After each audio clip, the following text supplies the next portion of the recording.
Okay, નમસ્કાર મિત્રો. આજે આપણો વિષય થોડો ગહન છે. કર્મની થિયરી ઉપર છે.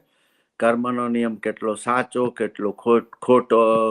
બહુ બધા લોકો ભણેલા ગણેલા વિદ્વાન હોય એવા લોકો પણ કન્ફ્યુઝ થતા હોય છે. કર્મની થિયરીમાં માનતા હોય છે.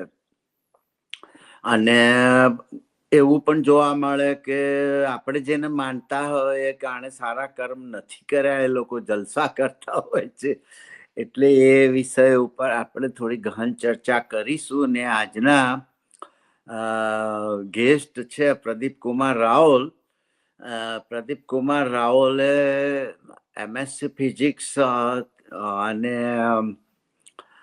બી સિવિલ એમ ડબલ ડિગ્રી BITS પિલાનીથી લીધેલી છે. અને એમણે બધા ગહન વિષય ઉપર ઘણું ચિંતન પણ કરેલું છે. એવા આર્ટિકલો પણ લખેલા છે. અને એમણે એક સાયન્સ ફિક્શન પણ લખેલી છે, નોવેલ. એટલે આપણે આજે એમને આમંત્રણ આપીએ અને એમને થોડાક સવાલો કરીએ. એમના વિચારો શું છે કર્મની થિયરી બાબત એ જાણીએ. તો મારો પહેલો સવાલ એ થાય છે કે કર્મની થિયરી અનુસાર વ્યક્તિના વર્તમાન જીવનમાં આવતી સારી કે ખરાબ પરિસ્થિતિઓ તેના અગાઉના જન્મના કર્મના પરિણામ છે કે કેમ, તેમજ હાલના જીવનમાં જે ફળ ભોગવી રહ્યો છે તે ઘણીવાર કર્મના સાથે સુસંગત નથી હોતા.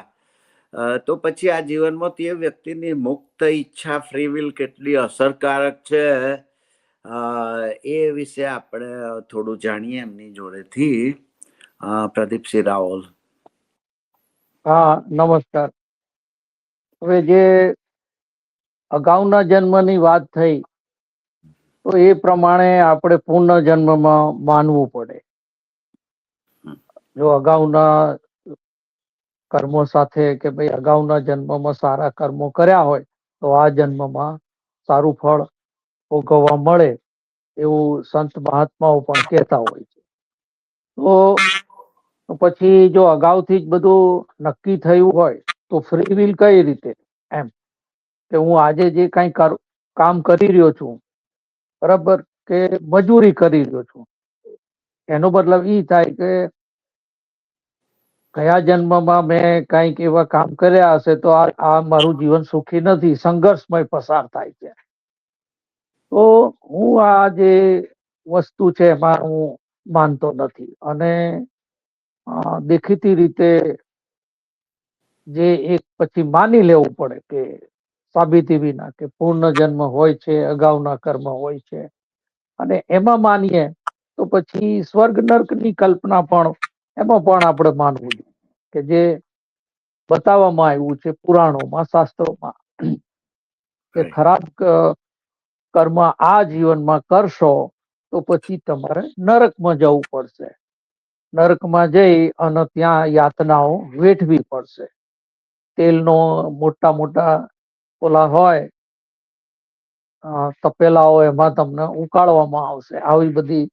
અને પછી રાક્ષસો તમને ભાલા મારશે અને ગીધડાઓ તમને નોચી નોચીને ખાશે. એવા ચિત્રો મેં બાળપણમાં જોયેલા હતા. તો હકીકતમાં આ વિશે ઘણું બધું સમાજની અંદર કન્ફ્યુઝન. પણ એક વસ્તુ છે કે જે કોમન પીપલ છે એને આ માન્યતાથી સમાજની અંદર કે ભાઈ ચાલો ડરાવીને કે ધમકાવીને કે એવી ભયાવહ નર્કની કલ્પના અને પછી ખૂબ જ સુખો મળે એવા સ્વર્ગની કલ્પના, એનાથી એ કઈ સારા કર્મો કરવા પ્રેરાય. પણ હકીકતે કર્મનો સિદ્ધાંત આ રીતે કામ કરતો નથી.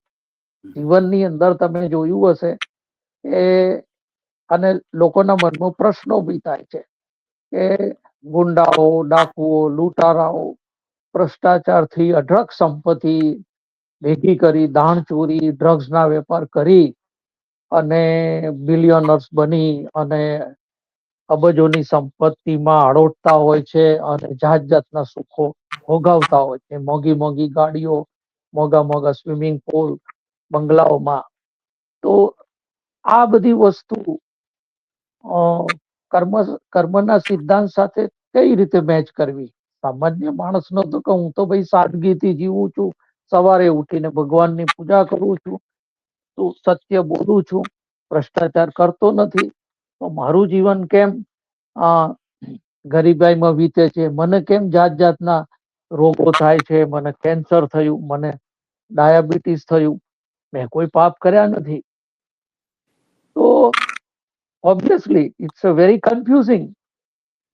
પણ આજે આ બધા પ્રશ્નોના જવાબો આપણે મેળવીશું ચોક્કસ. હું મારી રીતે અ, તમને એના સંતોષકારક મારા તરફથી જવાબ આપવાની કોશિશ કરીશ. એટલે પહેલું તો કર્મનો જ નિયમમાં છીંડા બહુ છે. જે પ્રસ્થાપિત નિયમ છે, એક હીરાભાઈ ઠક્કરે બુક લખી હતી કર્મનો નિયમ, એ ગુજરાતમાં લગભગ દરેકના ઘેર ટેબલ પર પડી હોય એવું હું જોતો તો એક જમાનામાં, અત્યારે નહીં હોય.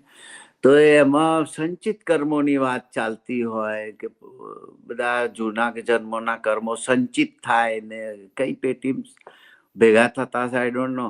પણ પછી આ રીતે તમે અને પુનર્જન્મની વાત કરી, તો પુનર્જન્મની કોઈ સાબિતી નથી. કઈ રીતે? અને માણસ એકવાર જન્મ્યો, મરી ગયો, એનું બોડી બધું એનો નાશ થઈ ગયો, ગમે રીતે દાટી દીધું કે બાળી દીધું, ફરી એ જ માણસ ક્યારે ક્યાં જન્મ કશી જ કોઈને ખબર નથી હોતી. કોઈ એનો પુરાવો નથી, કોઈ એ હોતું જ નથી, સાબિતી જ નથી હોતી. તો એ ગયા જન્મમાં એને સારા કર્મો કર્યા હશે અને આ જન્મે સારા ફળ ભોગવે છે, એની સાબિતી શું? એટલે એ ખરેખર તો પુનર્જન્મનો નિયમ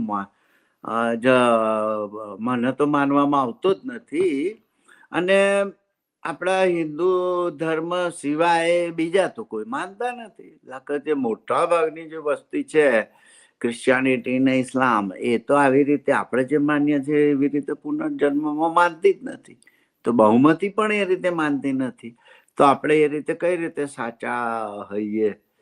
તો કર્મના નિયમ અનુસાર દરેક ક્રિયાનું પરિણામ અનિવાર્ય છે. તો પછી પશ્ચાતાપ અથવા પ્રાયશ્ચિત જેવી વસ્તુઓ કર્મના પરિણામને કેટલા પ્રમાણમાં બદલી શકે,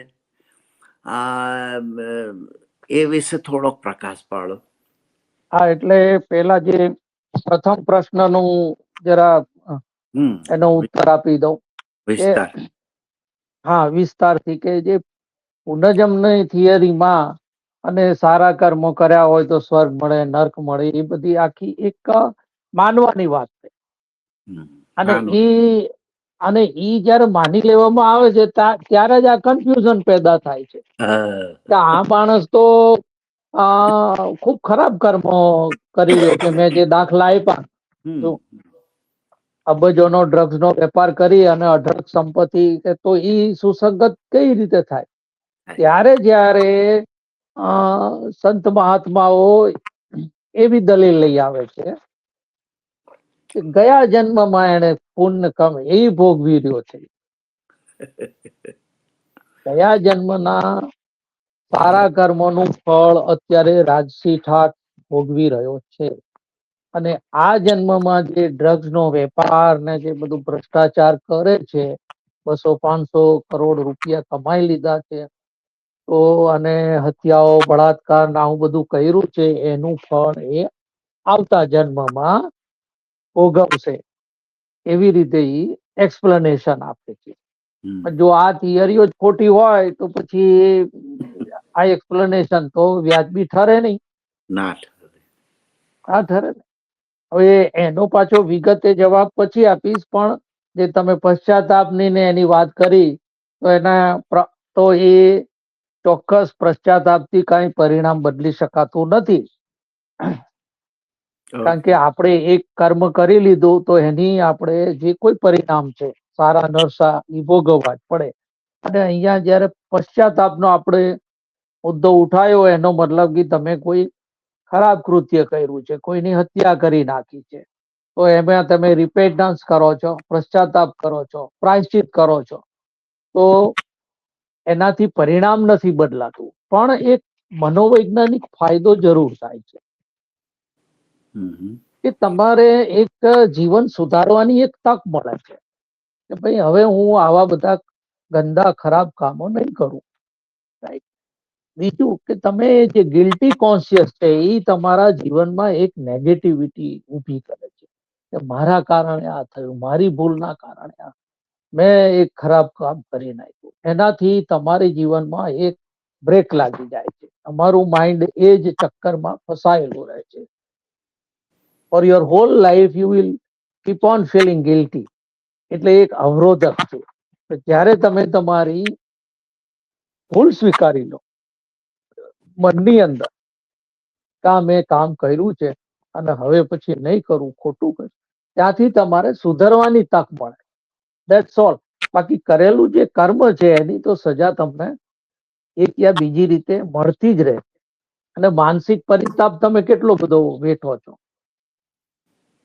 કે ભાઈ આ કર્યું, આ કર્યું. ઇવન તમે જેલની અંદર સજા ભોગવતા હોય, માની લો કે તમે ભૂલમાં અથવા તો આવેશમાં આવી જઈ અને કોઈ બાળકની હત્યા કરી નાખી, હવે તમને 10-20 વર્ષની આજીવન કેદ પડી, તો સપનામાં બી પણ તમને એ આવ કરશે. તમારો એ આખું જિંદગી જે ઇવન જેલની અંદર પણ તમે શાંતિથી રહી નહીં શકો. પણ એવા કિસ્સા ઘણા હોય કે જયારે પશ્ચાતાપ કરે, જયારે ખરા દિલથી અહેસાસ કે આ થયું, તો એને જે જેલની સજા કાપવાની છે તો કાપવાની જ છે, પણ એના મનથી એ ફ્રી થઈ જશે.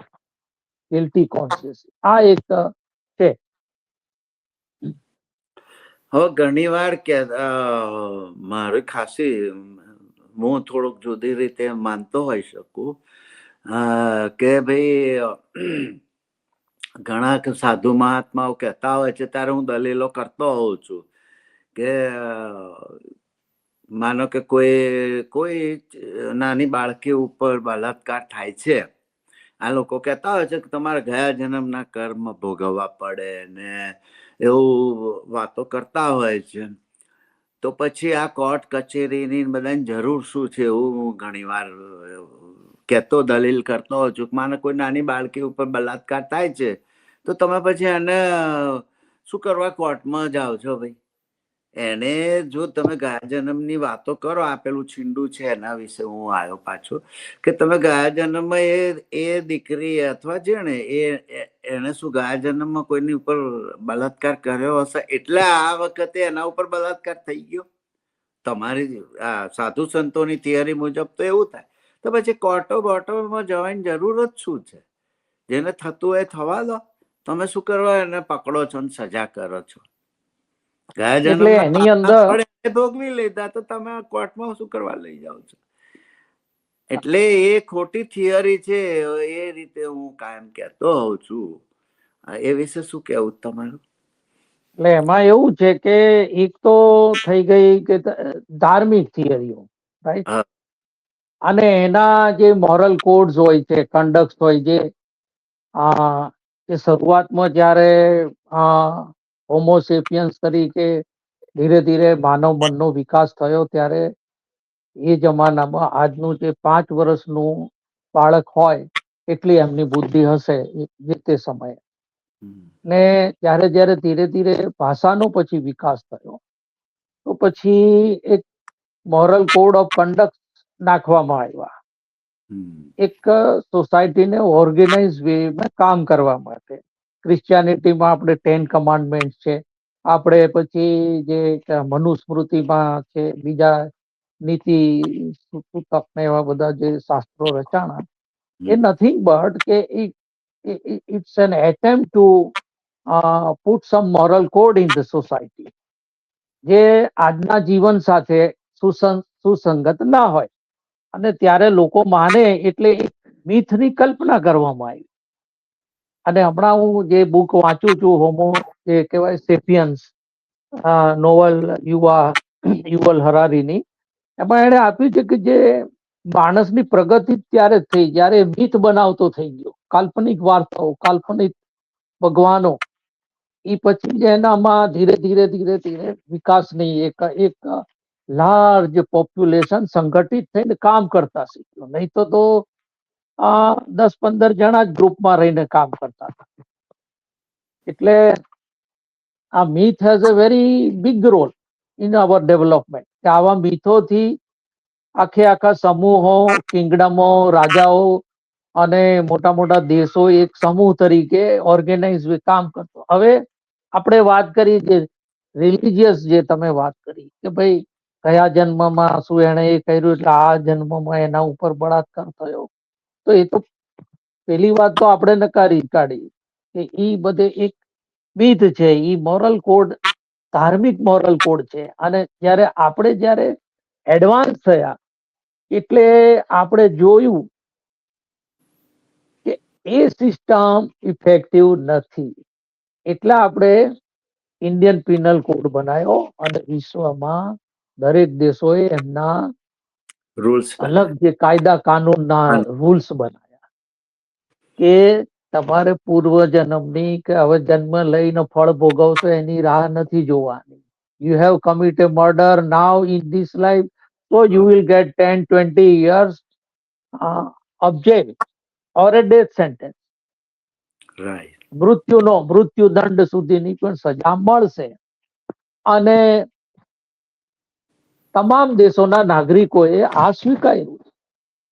કોઈ ગુનેગાર આજે એમ નહીં કે જજને કે સાહેબ ધાર્મિક શાસ્ત્રોમાં એવું લખ્યું છે કે હું મારા જે આ જન્મમાં મેં ખૂન કર્યું તો હું આવતા જન્મમાં ભલે મને કૂતરાનો અવતાર આવશે હું ભોગવી લઈશ, અત્યારે મને કોઈ સજા કરવાની જરૂર નથી, એવું નહીં બોલે. કદાચ બોલે તો જજ સાહેબ એમ કહેશે એ બધું ભાઈ જવા દો, અત્યારે સહી કરી લો ઓર્ડર. એટલે ટૂંકમાં એ જે વાર્તા છે કે ગયા જન્મના કર્મ એટલા આજે આનું મર્ડર થયું, કેટલા આને દુઃખી થયો, કેટલા આને ભોગવવું પડે, એ બધી વાર્તાઓ ખોટી છે. અબસડ હા, બધી ખોટી એમાં છે, કોઈ લોજિક નથી, કારણ કે એવા કોઈ સાબિતીઓ મળી નથી. મળી નથી ને એમાં કોઈ લોજિક નથી. હવે મારા પોતાની માન્યતા વિશે હું એ કર્મની બાબત એ રીતે સોચતો હોઉં છું કે માણસ, જે મારી થિયરી છે ઉત્ક્રાંતિની, એ પ્રમાણે કે માનવ સમૂહમાં રહેવા ઇવોલ્વ થયેલો છે. એટલે સમૂહનું સર્વાઈવલમાં પોતાનું સર્વાઈવલ સમાયેલું છે. તમે એકલા હો તો પ્રિડેટર તમને ચાઈ જાય. એકલું હરણ ફરતું હોય તો એના મરવાના ચાન્સીસ વધારે હોય.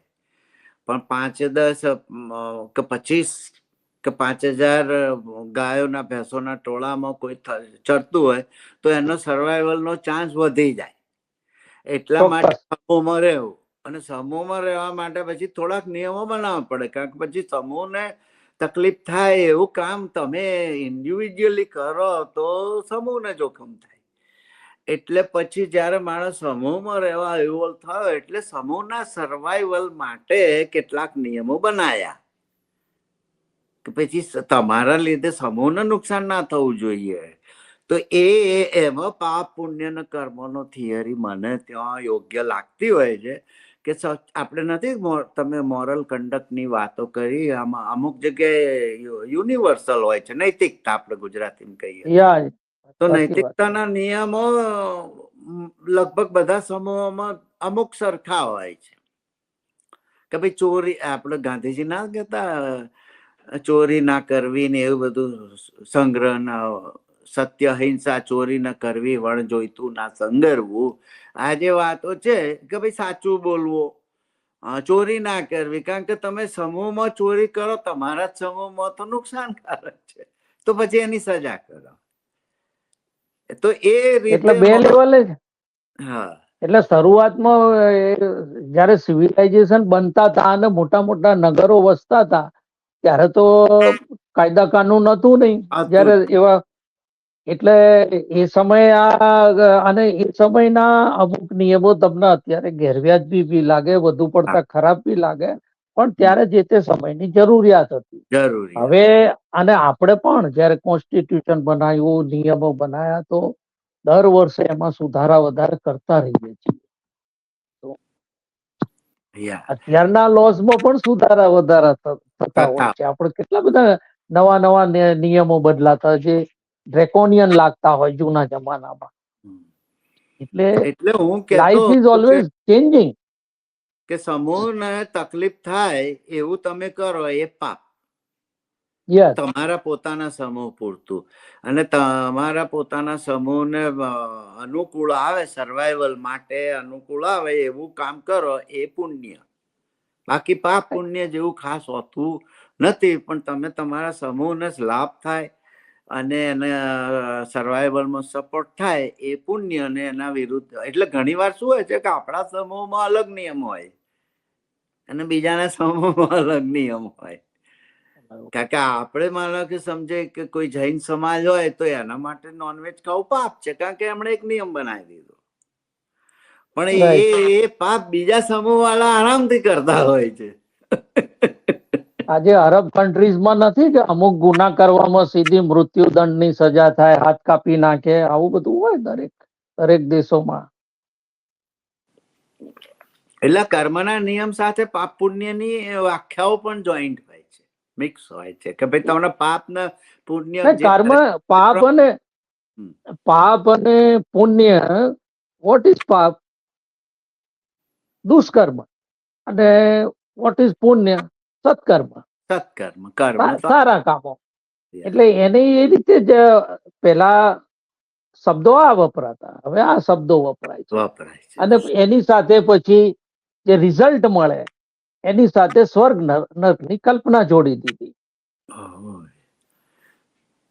હવે કર્મની થિયરીમાં સામૂહિક કર્મ, કલેક્ટિવ કર્મની વાત કરવામાં આવે છે. જેમ કે કોઈ સમુદાય કે દેશના કર્મોનું પરિણામ સમગ્ર સમુદાયને ભોગવવું પડે છે, અહીં પેલો સમૂહનો નિયમ આવે. તો પછી વ્યક્તિગત કર્મ અને સામૂહિક કર્મ વચ્ચેનો તફાવત અને તેમનું આંતર સંબંધ કેવી રીતે સમજાવી શકાય? એટલે એની અંદર એવું છે કે માણસ છે એ એકલો તો રહી શકવાનો નથી. એકલો રહેતો હોય તો પણ કર્મ તો કરવાનો જ છે, અને જે તે કર્મ પ્રમાણે રિઝલ્ટ મળવાનું છે. હવે સમુદાયમાં રહેતો થઈ ગયો.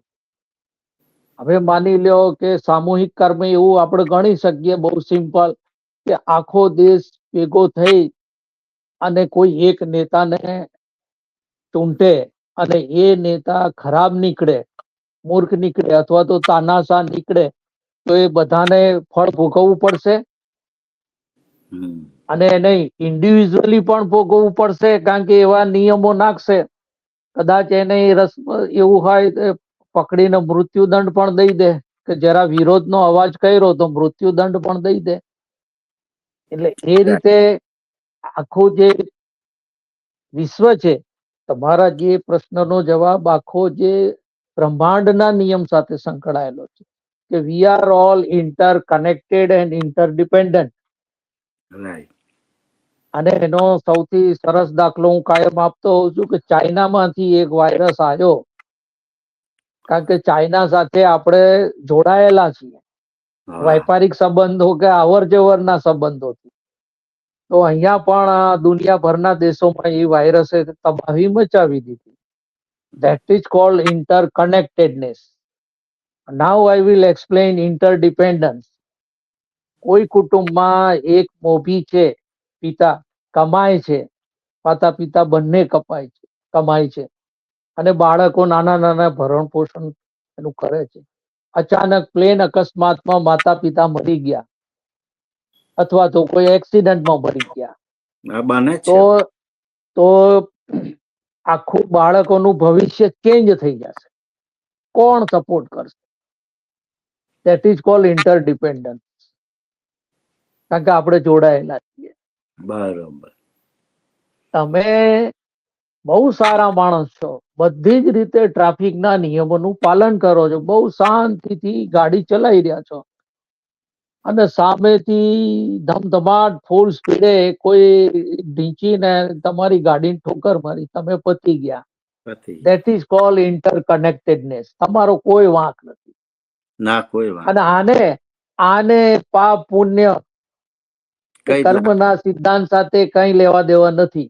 છે બીકોઝ તમે આ દુનિયામાં ઇન્ટરકનેક્ટેડ છો બધા સાથે, એટલે યુ આર બાઉન્ડ ટુ સફર.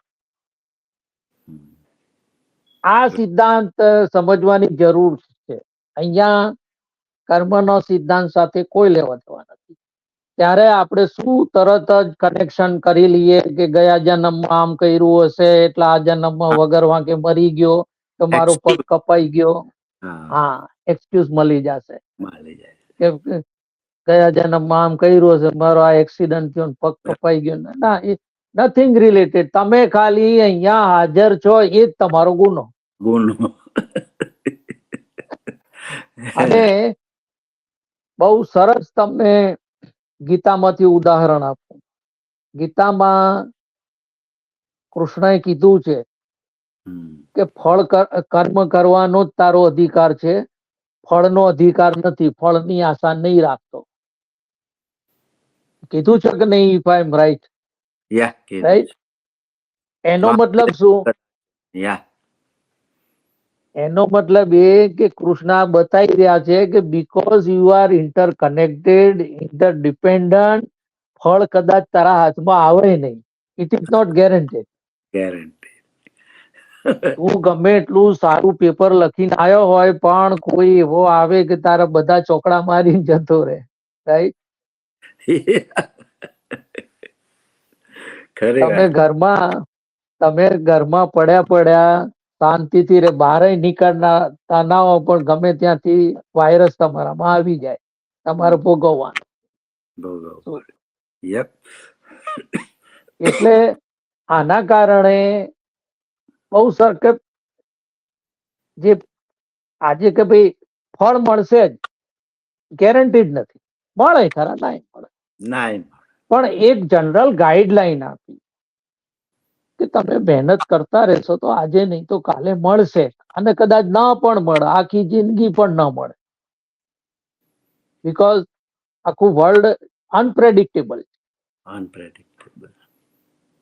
એટલે આ વસ્તુનો જવાબ આ છે. હા, એટલે માનો ને કે આ જીવજંતુ બધા જન્મતા હોય, કીડી મકોડા ને બીજા પણ આમ ફરતા હોય, બિચારા એમાં ઇનોસન્ટલી રસ્તામાં જતા હોય ને આપણા પગ નીચે ચક દઈ જાય, લાઈફ પૂરી થઈ ગઈ. લાઈફ પૂરી થઈ ગઈ. એટલે આપણું એવું જ હોય છે હમણાં ને. અમદાવાદમાં નહોતો પ્લેન અકસ્માત થયો? હા, એમાં ક્યાં કોઈનું કોઈ એવું કર્મ ખરાબ હોય, સારું હોય, કોઈ. હા બીકોઝ તમે ઈ પ્લેન સાથે જોડાયેલા છો અને it's a machine. It can ગમે ત્યારે બગડી શકે છે કોઈ પણ કારણોસર. એ તમારો વાંક કે તમે એક્સિડેન્ટલી તમે લક બાય એમાં ચાન્સ છો. એમાં બેસ્યા તો તમે ગયા એવું. અને એ સિવાય પ્લેનમાં જે નહોતા બેઠા, નીચે બેઠા બેઠા જમતા હતા હોસ્ટેલમાં, એ પણ મરી ગયા. એ કે પણ પ્લેન ને એ સમય ત્યાં એના પડ્યું. પડવાની બિલ્ડિંગ સાથે કનેક્ટેડ હતા. હા, એ ત્યાં પડ્યું નજીકના ત્યાં નહીં. હા, એ બીજે પડ્યું હોત તો બીજા લોકો મરી ગયા હોત. બીજા લોકો સાથે ત્યાં એ પડ્યું તો તમે ઇન્ટરકનેક્ટેડ. એટલે એમાં કોઈ પાપ પુણ્ય કે કર્મ કે એવું કશું ના, લાગે એની વળગતું સાથે નથી. ચાન્સની થિયરી છે. તમે ત્યાં આવી ગયા તો આવી ગયા એવું. આવી ગયા એવું છે. એટલે યા એ વાત સાચી છે. પણ પછી લોકોને એક એક્સક્યુઝ જોઈતા હોય છે ને એનાથી એક માનસિક સહારો મળતો હશે કે ભાઈ સહન ચોક્કસ. કરવાની શક્તિ મળી જાય કે ભાઈ ચલો આવું થયું, ગયા જન્મનું કોઈ કર્મ હશે. પણ એનો પછી એવા એક્સક્યુઝોનો પછી આ ધાર્મિક ગુરુઓ લાભ લેતા હોય છે. બીજું કઈ હોતું નથી. મારે એવા દાખલા મેં જોયા છે કે એક મિત્ર છે, એમના દીકરાનો સમથિંગ એક્સિડન્ટમાં એની જગ્યા બીજો હોત તો એ બીજાનો કપાઈ ગયો હોત. પણ એ એક્સિડન્ટ થયો અને પગ કપાયો અને એવું બધું થયું તો એ મિત્રે આમ તો આઘાત જબરજસ્ત લાગે કે એક અને આઘાત સહન કરવો મુશ્કેલ થઈ જાય, ડિપ્રેશનમાં સરી પડાય એવો આઘાત હતો. કારણ કે જુવાન જો દીકરાનો પગ કપાઈ જાય, કારકિર્દી ખતમ થઈ જાય એટલે.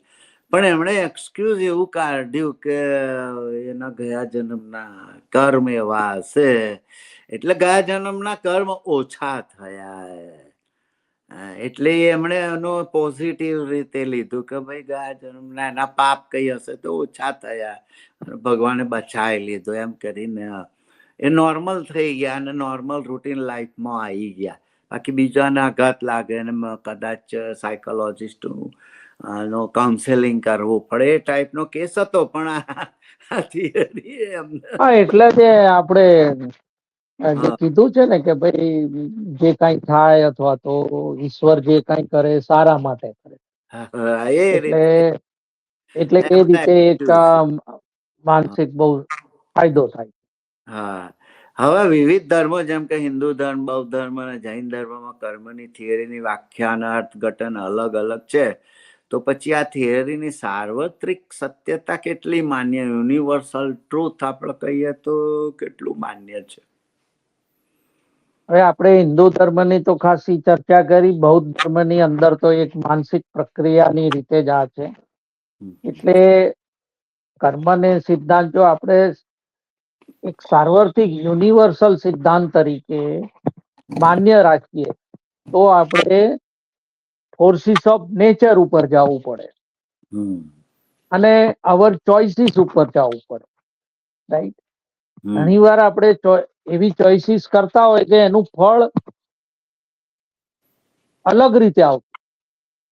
એવી ચોઈસ, ફોર એક્ઝામ્પલ, તમે આર્મીમાં જવાનું ચૂઝ કર્યું એટલે સમજી લેવાનું ત્યાં તમે શાંતિપૂર્વક રિટાયર્ડ થશો અથવા તો ઇન્જર્ડ થઈને રિટાયર્ડ થશો અથવા તો ત્રાસવાદી કે કોઈ હુમલાખોરની ગોળીથી, દુશ્મન દેશની ગોળીથી મરી જવાનો.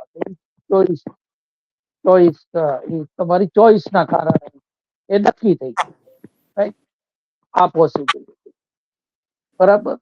હવે તમે કોઈ વૈજ્ઞાનિક છો તો એ બહુ રિમોટ કે ભાઈ તમને આવીને કોઈ મારી જાય. એટલે આ ચોઈસ ઉપર આખું છે. યુનિવર્સલ તો આ ઈ છે કે એક્શન એન્ડ રિએક્શન. એ જે કહેવાય કે આપણે જે પ્રેઝન્સમાં લઈએ, પ્રેઝન્સમાં કે મેં કોઈને ગાળ કાઢી, આઈ એમોશનલી હર્ટ, તો એ મને લાફો બી મારી શકે તરત ફળ. યસ. હું કોઈની સરાહના કરું, ખુશામત કરું, તો કદાચ મને ગિફ્ટ આપે, મારા માટે બે સારા શબ્દ બોલે, એ સારી વાતનું સારું પણ. કોઈને નારાજ કર્યા હોય તો એ નેગેટિવ એના ઇમ્પેક્ટ મારા ઉપર પડશે. મારા વિશે ખરાબ બોલશે, ક્યાંક તો મને નુકસાન થાય એવું કરશે. તો યુનિવર્સલ થિયરી આ જ છે, પ્રેઝન્સમાં છે. એને કોઈ સ્વર્ગ, નરક કે પુનર્જન્મ સાથે કોઈ એને લેવા દેવા નથી. It works only in presence. આ એની યુનિવર્સલ થિયરી છે અને એટલી જ માનસિક રીતે પણ સાચી છે અને ફિઝિકલ રીતે પણ સાચી છે. તો હું જોરથી હથોડો ટેબલ ઉપર પછાડું તો ટેબલ તૂટી જશે. આ એ કર્યું તો ડેમેજ થયું. અને હું જો પોઝિટિવલી કોઈ મૂર્તિ બનાવું તો એ મને પોઝિટિવ એક સરસ મજાની મૂર્તિ કે ચિત્ર જો હું દોરું.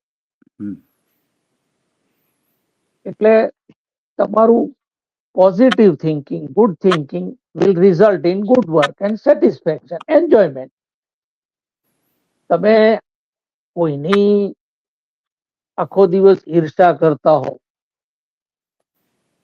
કે કોઈ પ્રત્યે રાગ દ્વેષ અનુભવતા હો તો effectively you are damaging yourself. Any negative અસર તમને જ થાય છે. રાઈટ. પેલા ઉપર તો થાય તો થાય, ન પણ થાય. એટલે બૌદ્ધ ધર્મની અંદર એ માનસિક પ્રક્રિયા છે. તમે ક્રોધ કરો તો તમને પોતાને જ નુકસાન થવાનું છે, તમારું જ બીપી હાઈ રહેશે, તમને શરીરને ડેમેજ થઈ જાય. It is psychologically prove, medically science. હાનિકારક કેમિકલ્સ, ન્યુરોકેમિકલ્સ તમને જ નુકસાન કરે. ડેફિનેટલી એ રીતે હવે આ સંચિત કર્મની વાતો બહુ થતી હોય છે. આઈ ડોન્ટ નો કયા સંદુકમાં જમા થતા હશે. સંચિત કર્મ શું છે એના વિશે તમારું શું કેવું છે? સંચિત કર્મમાં પહેલી થિયરી તો પૌરાણિક થિયરી જે કે સાધુ મહાત્માઓ કહેતા હોય છે કે આ જન્મના સારા કર્મ ભેગા આવતા જન્મમાં સુખ ભેગું કરવામાં.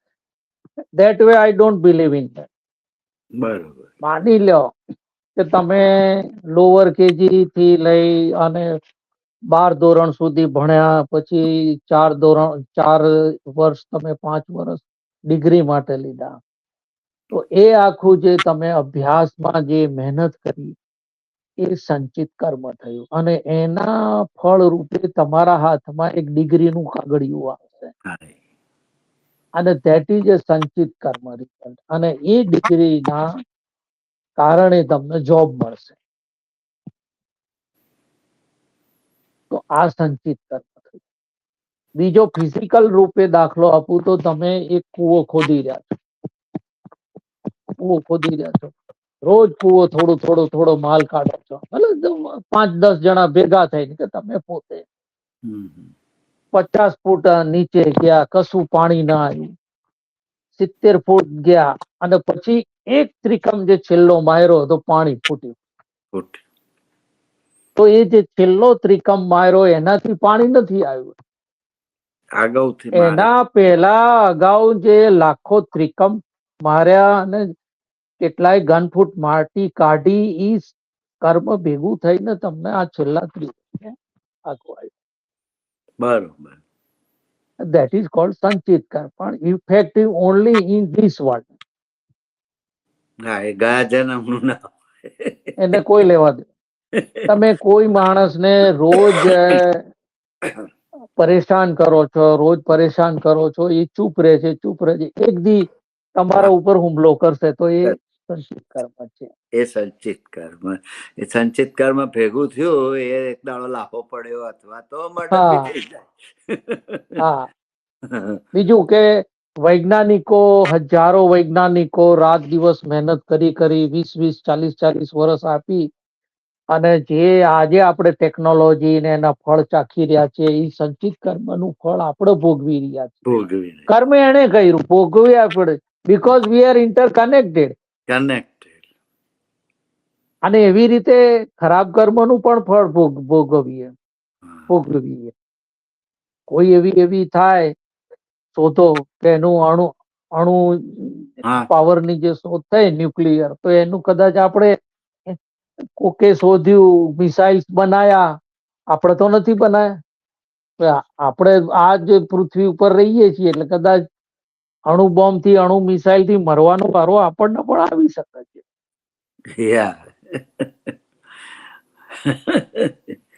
બરોબર છે. એટલે સંચિત કર્મ એ તમે માનો કે આખી જિંદગી મહેનત કરી હોય અને ખૂબ મહેનત કરીને પછી ખાસી બધી વર્ષોની મહેનત થી પછી પૈસા કમાઓ અને પછી તમે પછી આરામદાયક લાઈફ જીવો, એ તમારા સંચિત કર્મ આ જન્મના ને તમારા પોતાના મહેનતના જ ફળ હોય છે. એ રીતે બરોબર છે. હવે આધુનિક વિજ્ઞાન, મનોવિજ્ઞાનના ક્ષમ કર્મની થિયરીને કેવી રીતે જોડી શકાય, ખાસ કરીને ક્વોન્ટમ ફિઝિક્સ અથવા તો કારણ પરિણામના સિદ્ધાંત સાથે કઈ રીતે, એ વિશે થોડુંક વિવરણ કરો. આધુનિક વિજ્ઞાનમાં એક્શન એન્ડ રિએક્શન ની થિયરી ન્યૂટને આપેલી, જે મેં હમણાં તમને પરિણામ એ બતાવ્યું કે એ દરેક ઇવન મનોવૈજ્ઞાનિક રીતે, સાયકોલોજીકલ રીતે પણ કોઝ એન્ડ ઇફેક્ટ જે કહેવામાં આવે, કારણ અને પરિણામની રીતે, કે ભાઈ સારા કર્મ કરો તો સારું થશે. એને જે મનોવૈજ્ઞાનિક રીતે રેઇનફોર્સમેન્ટ થિયરી સાથે એને જોડી શકાય અને એ લોકોને લાભ પણ કરતું હોય છે. Right, most of the people, કે ભાઈ આપણે ખરાબ કામ કરવા. અને તમે જોજો લાર્જર પોપ્યુલેશનમાં આપણે જે ગુનાખોરીની બધી ટકાવારી, તો જે કરોડોની પબ્લિકમાં 2-4 ખૂની પણ નીકળે, એ અલગ વસ્તુ છે. પણ મોટા ભાગે લોકો સારું બનવા અને સારી જિંદગી જીવવા, પ્રમાણિકપણે જીવવા કોશિશ કરતા હોય છે. અને એને પોઝિટિવ સાયકોલોજી અને વેલબિંગ સાથે પણ જોડી શકાય, મનોવૈજ્ઞાનિક રીતે. એનાથી શું જીવનમાં એક અર્થ અને હેતુ મળે છે, પર્પસ મળે છે, મિનિંગ મળે છે. શું? અને એ આ કર્મમાં વિશ્વાસ રાખવાથી કે ભાઈ વધુ એને વિશ્વાસ મળે, હકારાત્મકતા જે પોઝિટિવિટી તરફ દોરી જાય છે એને. શું? અને this is true for even learned persons હોય, ઇવન સામાન્ય કોમન માણસ હોય. મનોવૈજ્ઞાનિક રીતે એના આ રીતે એને જોડી શકાય છે, એનો ફાયદો પણ થાય છે. કારણ કે એને ડાયરેક્ટ આપણે સારા રિઝલ્ટ સાથે જોડીએ છીએ. Good work, good result. આપણે બાળકોને પણ એ રીતે ટ્રેનિંગ આપીએ છીએ કે બેટા લખો, વાંચો, હોશિયાર બનો, બી પ્રિપેર્ડ, તો તમને સારું રિઝલ્ટ.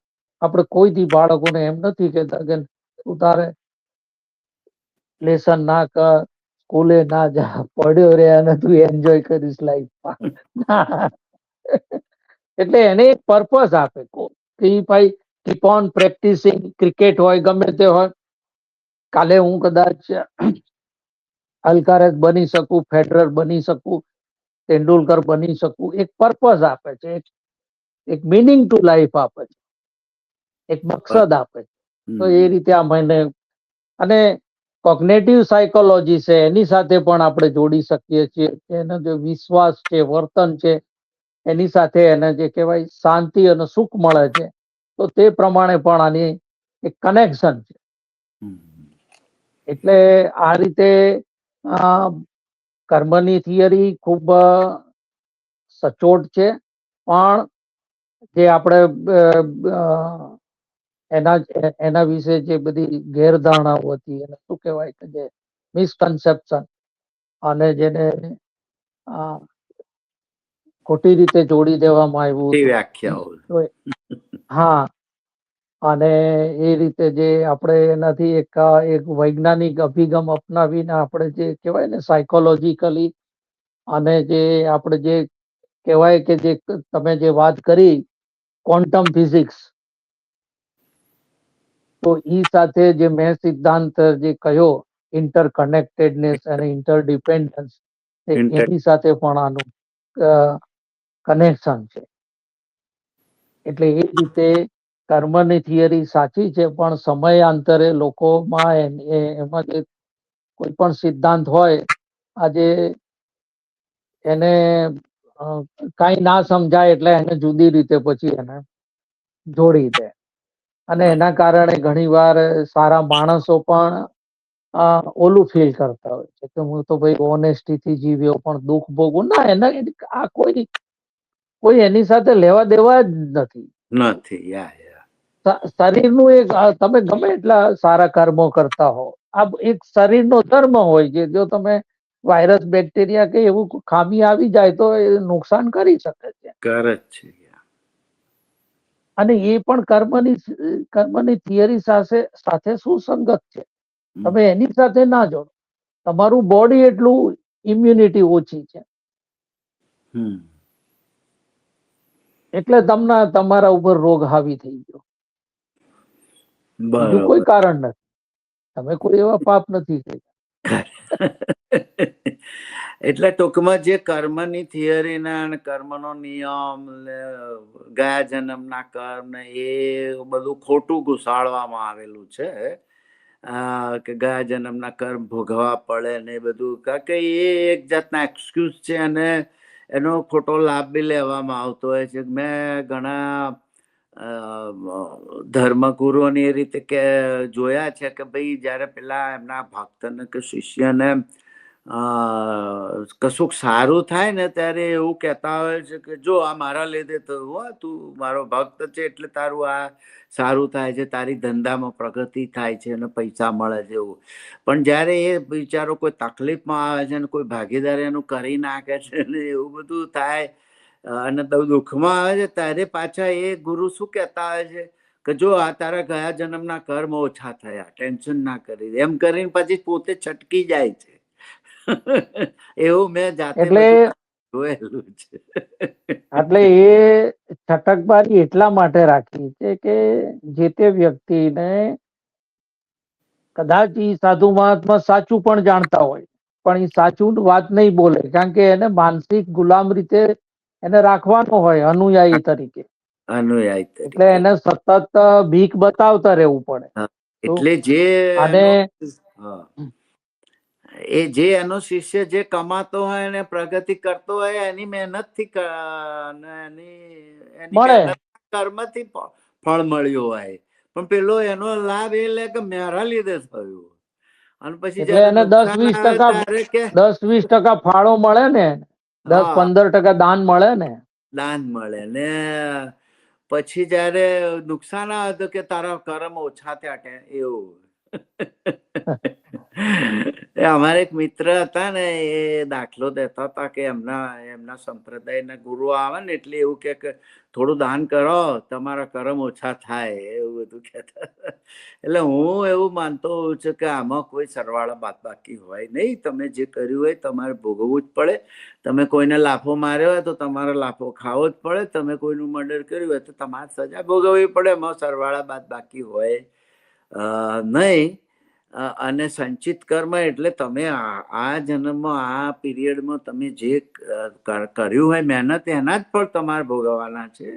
એવા કોઈ ગયા જન્મના સંચિત કર્મો હોતા નથી. અને જે અમુક શારીરિક વસ્તુઓ થતી હોય છે એમાં કોઈ પાપ પુણ્યનો કે ગયા જન્મનો કોઈ હાથ કે કોઈ કશું હોતું નથી.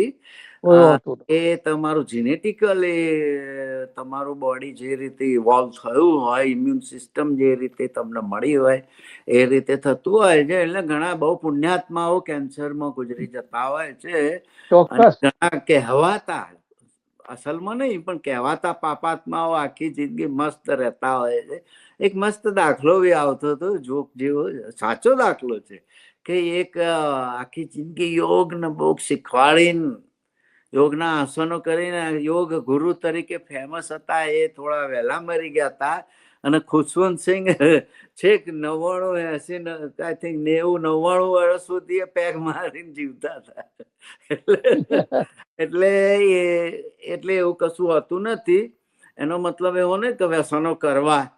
ઘણા એવું કહેતા હોય કે જો ફલાણા તો આવું કરે છે તો એ સારી રીતે જીવે છે, પણ એવું નથી. બધાની અસર પડતી હોય છે.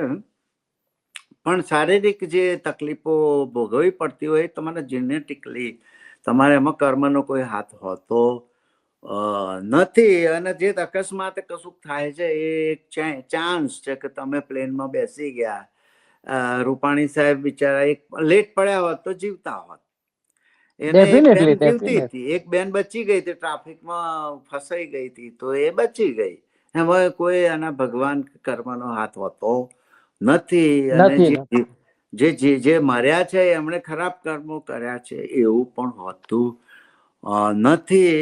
એટલે આ રીતે આજે આપણી વાત પૂરી કરીએ. હા, તો મિત્રો ફરી મળીશું નવા વિષય સાથે. ત્યાં સુધી આવજો. Bye bye.